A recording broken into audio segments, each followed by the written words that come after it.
ये होची आमर पखाल पसरा मार्च 20 तारिख पखाल दिवस। यही दिन को कौन भी ओडिया केबे भी भूलिब नाही।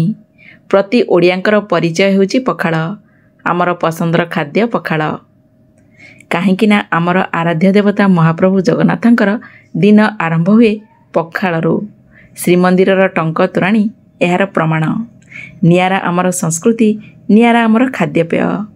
पाखरे किछि थाउ न थाउ जदि पखाल टिके अछि, मुठे पखाल खाई तोराणी टिके पीदेले मन आत्मा शांति पड़िजिब। पखालर महत्व को पर पीढ़ी पाखरे पहुँचेबा पई प्रतिवर्ष मार्च 20 तारिख को पखाल दिवस भाबरे पालन करा जाउछि। चलंतु आज पखाल पसरारे मु आज आपण मानक पई कौन कौन रेसिपी नहीं आसीछि ताकू आपण मानक सहित शेयर करी।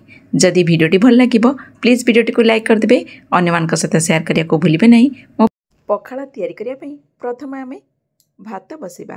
भात बसिया पई गोटे जगह पानी को भल भाबरे गरम कर नेली। पानी फुटिला परे आमे एथिरे चाउल पके नबा। चाउल पकेला परे भल भाबरे गोळेई देबा। भातटा को छाड़ी देबा हवा पई। तो भात हे गलानी। ए स्टेज रे आमे भातटा को गालिबा। मन रखिबे सबु पानी गालिबेनी, अल्प गालिबे आ टिके पानी सेतरे रहिबो। देखंतु अल्प टिके पानी रखिछि, पूरा सबु पानी की गालिनी। भातटा को ठंडा हवा पई प्रथम रखि देबा। काइना गरम थिबा अवस्था रे संगे संगे पानी दे देले भातटा पूरा गोटा गोटा रहि जाए। भातटा को ठंडा हवा पई रखि देछि। देखंतु पंखा तळे भातटा भल भाबरे ठंडा होला परे आमे एथिरे पानी पकेबा। भल भाबरे पानी दियंतु। एठी मु सज पखाल करिछि। आपण बासी पखाल कले भातटा को गोटे राती रखि नेबे।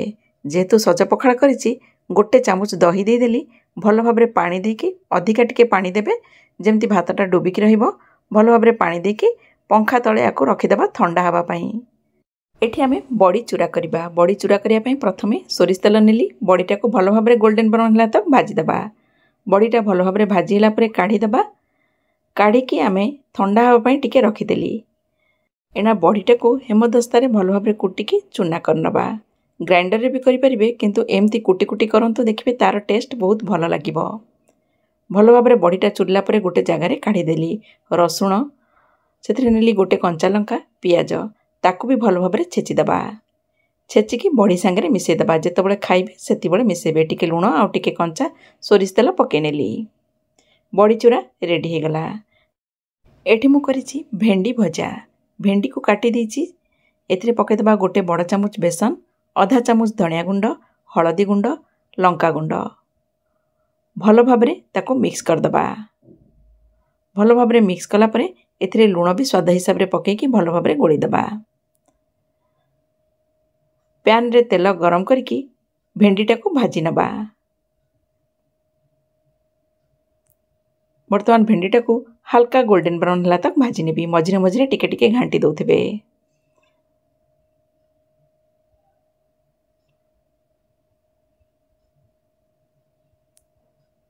एना देखंतु भेंडी भजा रेडी हे गलानी। ताको गोटे जगह रे काढी नउची। बुट डालीर बरा तैयारी करबा। एठी बुट डाली को भिजेई की रखि देइथिली। सेथिरे टिके पानी, गोटे कंचा लंका देकी दरदरा ग्राइंड करबा। टिके बुट डाली गोटा गोटा अछि देखंतु। एमती रहले बरा खाइबा को टेस्ट लागिबो। सेथिरे टिके जीरा, भुसुंग पत्र पके नबा।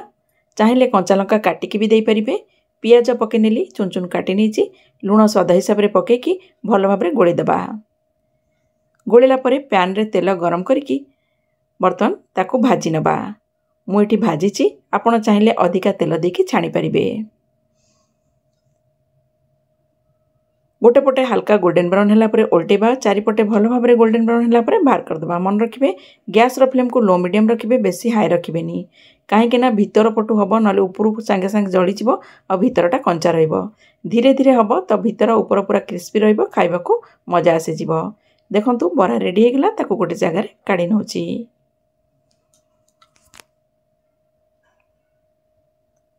तापरे सेई पैन रे टिके तेल को नै गली। सेथिरे पके देबा टिके लुण। एना बाइगण आ टमाटर को एमती मझिरु काटी नीची। बाइगण को आ टमाटर को टिके भाजी नबा। जेहेतु गुरुवार रे पखाल दिवस पड़ुची तेणु पोड़ा पोड़ीटा तो हेई परिबनी। सेथिपई तावारे भाजी की आपण मानक पई गोटे चटपटा रेसिपी नै आसीची। एमती तावारे भाजी की खांतो पोड़ा ये भितर फरक किसी भी आपको लगे निश्चिंत भाव में टेस्ट लगे। निश्चिंत ये रेसिपीटी ट्राए करेंगे।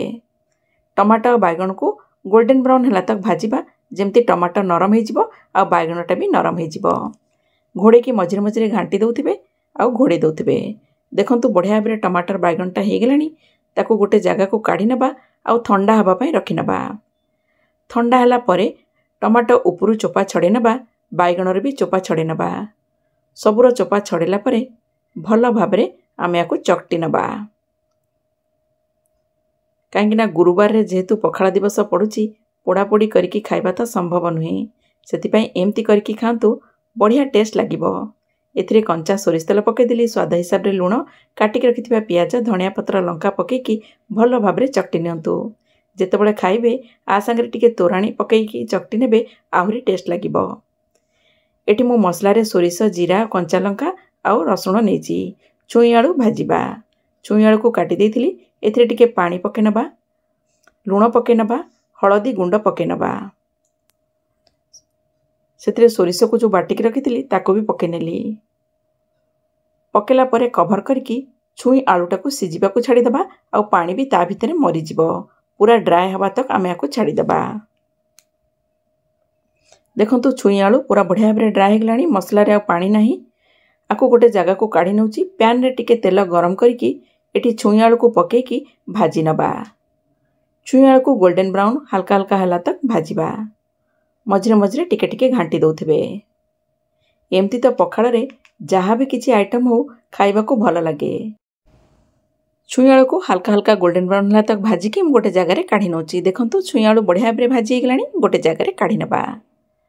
नेक्स्ट चलतु साग भाजिबा। साग भाजिया सोरिष तेल को गरम कर नेली से पकईली सुखिला लंका कंचा लंका रसुण चेचा। रसुण को हल्का टिके भाजिबा बेसी कड़ा करके भाजिबानी। रसुण टिके भाजी हैला परे एथिरे आमे साग पकेदेबा। स्वाद हिसाब रे लुण पकेबा।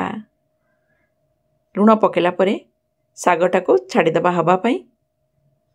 सागटा बहुत शीघ्र हो बेसी समय भी लगिबनी तो साग आइटमटा तो निश्चित भाव में पखाला संगे रहिबा उचित। सागटा भाजी हैला परे को गोटे जगह को काढ़ी नौची। देखंतु आउ टिके भाजी हेबो पानी फानी बाहरुची एथुरु। एना देखंतु पूरा ड्राए होगलानी सागटा बढ़िया भाव में भाजी होगलानी आको गोटे जगह को काढ़ी नौची। तापरे चलतु जीवा आलू भर्ता करवा। आलू को सिझे देइथिली भल भाव में चकटिकी लुण पकई नेली। गोटे पैन को गरम करवा। एमती तो कंचा सोरिष तेल कंचा पियाज देले भी भल लागिबो किंतु मु एठी बघारी नौची। तेल रे टिके जीरा सुखिला लंका कंचा लंका पकई नेली भल भाव में फुटिला परे सेतरे भुसुंग पत्र पकई नबा। काटिक रखिथिबा पियाज पकईदेबा। पियाज को हल्का गोल्डन ब्राउन है तक भाजिबा बेसी कड़ा करके भाजिबानी। तापरे आलू को पकई नबा भल भाव में पियाज सहित मिक्स करदबा। गोटे रु 2 मिनिट पई आलू को टिके भल भाव में फ्राए करनबा। एमती कषिदबा टिके भल लागिबो टेस्ट लागिबो। चाहिए हळदी गुंड भी टिके ऐड करि परिबे। मु एठी हळदी गुंड ऐड करिनी। आलू को टिके समय पर्यंत भाजिला परे आको गोटे जगह को काढ़ीदेबा। टिके भाजी होगले ना आलू खाइबा को आहुरी टेस्ट लागिबो। काटिक रखिथिबा धनिया पत्र मिक्स करदेली आलू भर्ता रेडी होगला गोटे जगह को काढ़ी नबा। पखाल भातर टेस्ट आउ टिके बढ़ावा पई सेथि टिके छुंक लगेदेबा। तेल गरम करके गोटे चामच जीरा पकई नेली। जीरा टिके भाजिला परे भुसुंग पत्र कंचा लंका पकई नबा भल भाव में भाजी नबा। बेसी कड़ा करके भाजिबेनी। भुसुंग पत्रटा एमती ग्रीन ग्रीन कलर रहिबो। जीराटा भल भाव में फुटिजिबो। एई छुंक को नहीं पखाल रे देदेबा। देखंतु आमर पखाल पसरा रेडी हो गला। तेबे पखाल दिवस रे आपण माने एमती आइटम सब करंतु आ पखाल सहित खाइकी पखाल दिवसर मजा नियंतु। भिडियोटी आपण मानको केमती लागिला जदि भल लागिला प्लीज भिडियोटी को लाइक करदेबे। अन्य मानक सहित शेयर करिया को भूलिबे नहीं। तेबे रहुची पुणी देखा हबो गोटे नवा भिडियो रे। जय जगन्नाथ।